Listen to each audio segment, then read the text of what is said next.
going to give it to them, even if we have to pay the price that we have repeatedly been paying.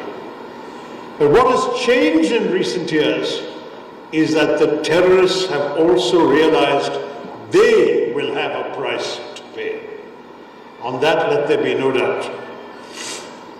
When, for the first time, India breached the line of control between India and Pakistan to conduct a surgical strike on a terror base, a launch pad, the Uri strike in September 2015, that was already something we had not done before. Even during the Kargil war, we had not crossed the line of control. In Uri we did. Then came the attack in Pulwama in January 2019. This time we crossed not only the line of control, we crossed the international border and we struck a terrorist headquarters in Balakot. This time we have gone beyond both of those. We have not only gone beyond the line of control and the international border, we have struck at the Punjabi heartland of Pakistan by hitting terror bases, training centers, terror headquarters in 9 places in both in both Punjab and Pakistan occupied Kashmir. And let me say to you, this is going to be the new normal. Our Prime Minister has made it very clear. Operation Sindoor was necessary because these terrorists came and wiped the sindoor off the foreheads of 26 women by depriving them of their husbands and their married lives. In fact, there were some women who cried out, "The terrorists, kill me too." And they said, "No, go back, tell what happened to you." We heard their cries, and India decided that the color of the sindoor, that vermilion color on the forehead of our women, will also match the color of the blood of the killers, the perpetrators, the attackers.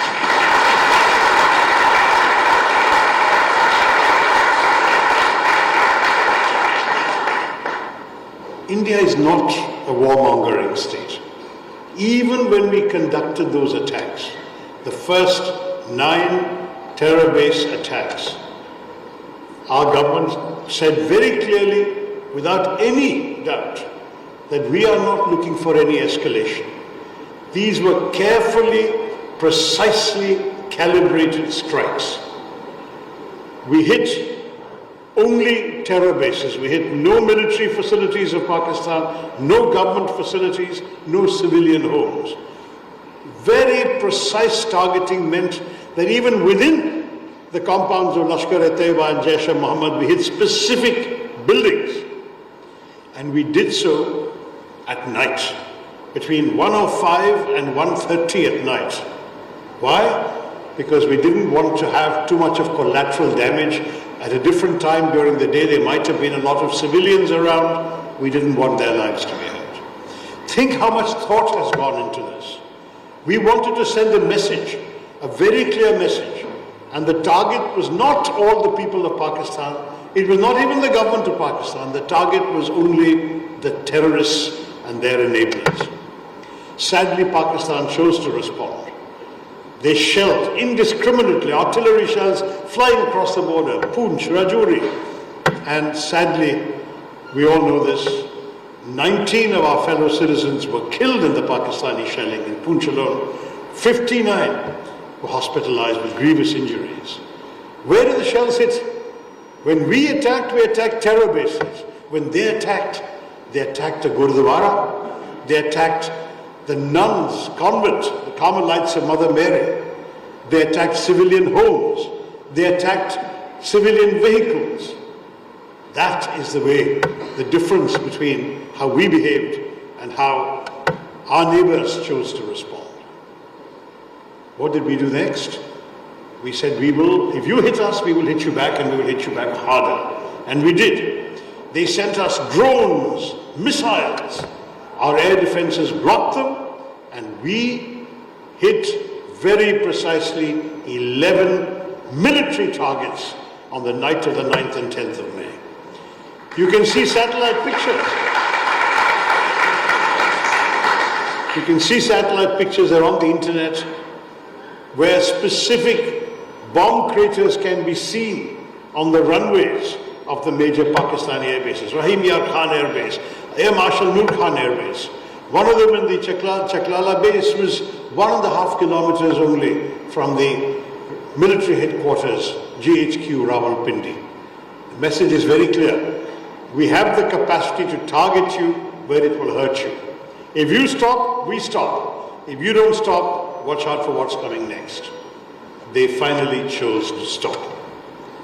On the 10th of May, our Director General of Military Operations got a call in the morning. They set up a proper dialogue at 3:30 in the afternoon, and at 3:30, their Director General of Military Operations told ours, we want to stop firing. Our General said, of course, we didn't want to stop the firing in any case. You are the one who has been attacking us. You stop, we stop. And at 5 p.m., a cessation of firing was inaugurated. That was now 2 weeks ago, a little more than 2 weeks ago, 2.5 weeks ago. And there is more or less calm on the border. This is why at this time our government has requested all of us to come and explain to government leaders in these countries, to parliamentarians, to opinion makers, and where possible to the diaspora, what our thinking was, why we did what we did, and to explain to you why we need your sympathetic understanding and support. And I'm very pleased to say that so far we have got it. In Guyana, we met the president, the vice president who is himself the former president, the prime minister, a dozen members of the cabinet, the Speaker of the National Assembly, and they all told us unconditionally that they understand and they support India's fight against terrorism. Today, in Panama, we went to the National Assembly, we met the President, Dania Castañeda, and she gave us the same message. In fact, when we were parting at the end of the discussion, I presented on behalf of the people of India a Kashmiri shawl to her, to remind her that it's from Kashmir that this tragedy started. And what did she say in reply? She gave me a symbol, a Panamanian warrior symbol. And she said, the people of Panama encourage all of you in India to fight like warriors against terrorism.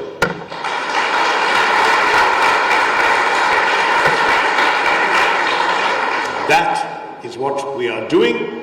That is what we are going to continue to do. And let me say to you all, we know the buildings we've destroyed can be rebuilt. We know that terrorism does not disappear with one night of strikes.